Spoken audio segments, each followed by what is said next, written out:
The man convicted of 4 murders in Omaha is now headed to a hospital rather than death row. Today, a judge sent Nikko Jenkins for treatment.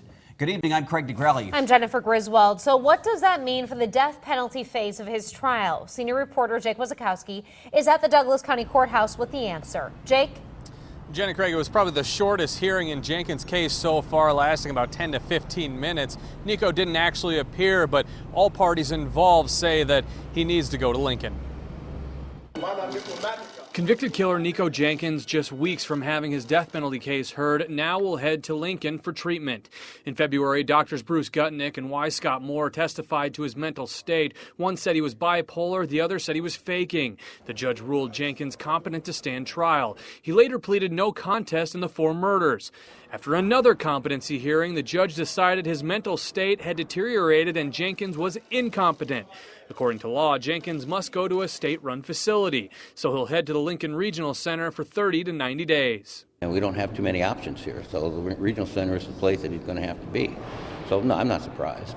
Public Defender Tom Riley is concerned Jenkins might not get the proper treatment since Dr. Moore and Dr. Klaus Hartman with the LRC said he was faking it. Well, if you've already come to that conclusion, it's somewhat disconcerting to say, well, okay, we're going to treat him for a mental illness that we don't think exists.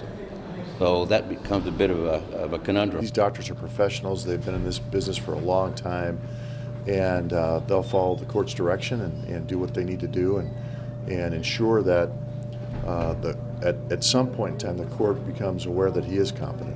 The judge ordered defense psychiatrist Dr. Gutnick to be able to independently test Jenkins for competency again after the LRC believes he's restored. State Senator Ernie Chambers doesn't think Jenkins will ever be restored to competency. I don't think the panel, if they're behaving responsibly as judges, will look at all the evidence and sentence him to death. But even if they do, I don't think the sentence will ever be carried out.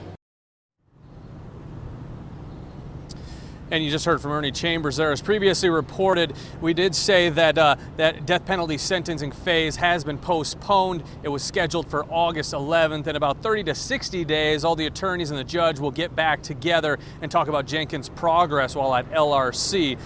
No date has been scheduled for a hearing on that just yet. Reporting live outside the Douglas County Courthouse in downtown Omaha, Jake Wazakowski, KMTV Action 3 News. Now to